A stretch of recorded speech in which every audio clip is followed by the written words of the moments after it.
Hey, what's up guys? This video is going to be about everyone's favorite topic, and that's gym safety. I know, try to contain your excitement. I'll try and make this as boring as possible so you can focus because we have serious things to talk about. Alright, serious thing number one. Let's talk about good form. What's good form?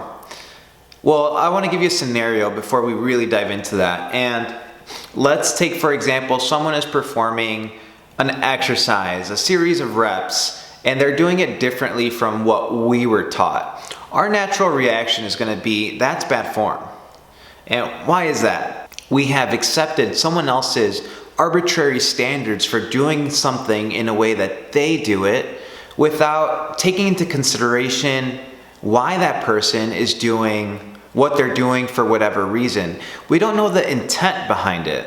So when we evaluate good form, we have to evaluate it on intent and safety. So let's take a look at the Atg Split Squat. And this is a hot topic right now because not that long ago, it was looked at as bad to have your knees move past your toes, even though we've been doing this for hundreds of years in activities like hiking, running, jumping.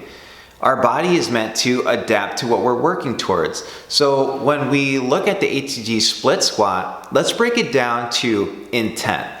And the intent is to stretch out your ankle, stretch out your hip flexor, and strengthen your knee joint in its full range of motion. Now let's look at some safety things that we should watch out for when doing the Atg Split Squat. And because when you're doing any exercise, you do run the risk of becoming injured, we want to break this down. So what should we look for? Well, let's look for modification. Are you doing this in a way that you can actually handle it?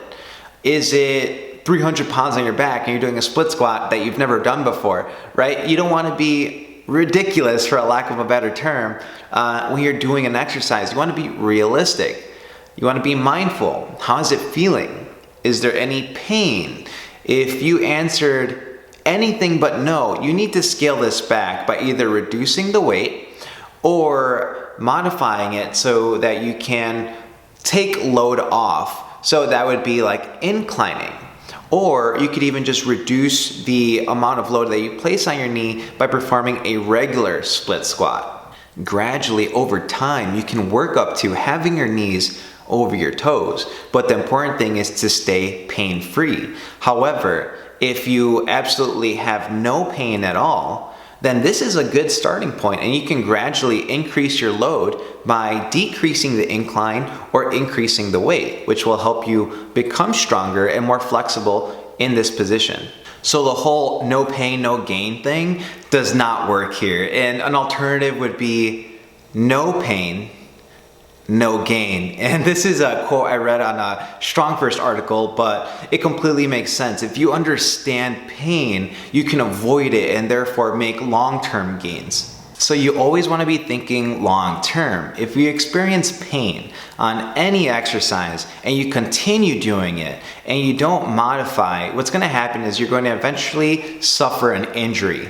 And what is that going to do? Well, if you have an injury, it's going to take you weeks to months to heal, meaning you're not going to be able to work out for weeks to months, meaning you're not going to be able to make progress for weeks to months. Whereas if you took a step back and scaled the exercise to an ability level that you're comfortable with and don't experience pain, then you can start making small strides to improving your strength and flexibility. Serious thing number two, and that's the order of operations. Just like a math equation has its order of operations, in fitness, we want to make sure that the dangerous things come first. So in the all-around strength and mobility program, I placed a handstand push-up as the very first thing you do. Because if you fall during a handstand push-up, the distance from falling to the floor is pretty big, so you want to be as fresh as possible when you do dangerous stuff. Whereas the planche push-up, although it's still dangerous, it's not as dangerous if you fall because you only have such a limited amount of space and room to, experience that fall. Whereas if you fall in the handstand push-up, there's a lot more momentum behind it. And you could apply this to any type of workout. If you're doing Olympic lifting, you could do your Olympic lifts first and then your power lifts next, because the Olympic lifts have and generate so much momentum and they're a bit more dangerous than the slower power lifts. Serious thing number 3, and that's equipment. Make sure that your equipment is good to go before you actually work out with your heavy resistance exercises. Maybe do a light warm-up set of something, or just a quick dead hang on rings, or a quick plank hold on parallettes, just to make sure they're sturdy, because the last thing you want is a leg falling off of a parallette, or the ring strap wasn't connected properly so it slides down. These are things that you want to watch out for when you're at the gym. Serious thing number 4, and that's to use your best judgment. You need to understand and evaluate whatever you're doing and try to do it as mindfully as possible, because if you go into the gym and you like to zone out, that's actually not a great thing. The whole idea here is not to crank out reps until you burn out. Any other program could do that. Go do 1,000,000 push-ups, or go do sprints until you pass out.